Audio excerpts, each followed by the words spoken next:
Blaming DEI, that's what one of America's biggest companies is doing, as Target reported a slump in sales. The CEO pointing fingers in part at what he called the reaction to the updates we shared on belonging in January. Now, that statement is according to CNBC. What the CEO is referring to was translated much more bluntly by one analyst who said, quote, Target is struggling after strategic missteps on DEI. And that is because people across the country have been boycotting the retail giant since March. And this is the man leading the growing effort. It is not because of tariffs. It is not because of the stock market.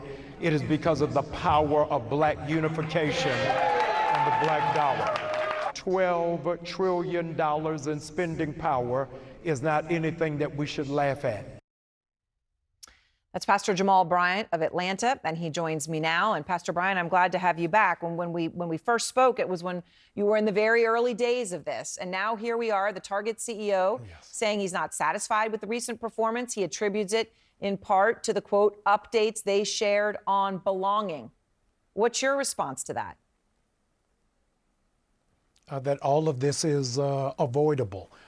Brian is fully aware that the African-American spending dollar has a whole lot of muscle, and his betrayal to our community has repercussions and consequences.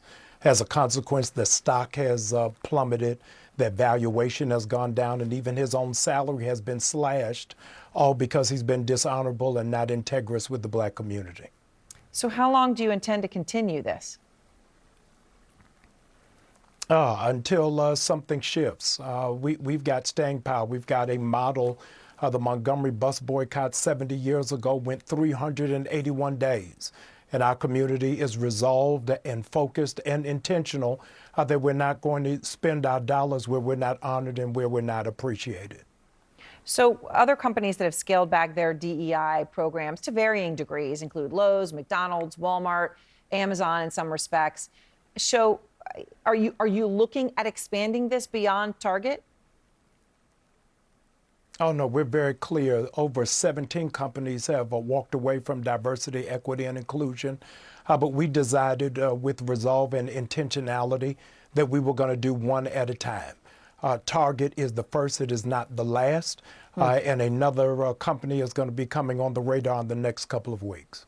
In the next couple of weeks, there'll be another one. All right. So I want to ask you one thing, though, when you talk about the power of the black dollar, and it is just the flip side, right? That you're showing that power when it comes to Target, but there are black entrepreneurs who are also selling at Target who are negatively impacted by this as well.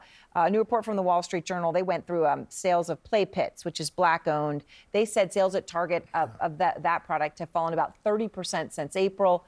Beautiful Curly Me also attributing reduced sales to your boycott. So what do you say to those business owners, right, who are members of the communities that you are, conducting this boycott on behalf of?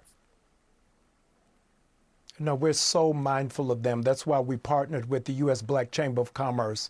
Over 250,000 people have signed up at targetfast.org. And when they do so, we send them a digital directory of over 150,000 black businesses across the country. We want to support those businesses. We're just not going to do it at Target. And so we'll do it directly through them and through their online platforms.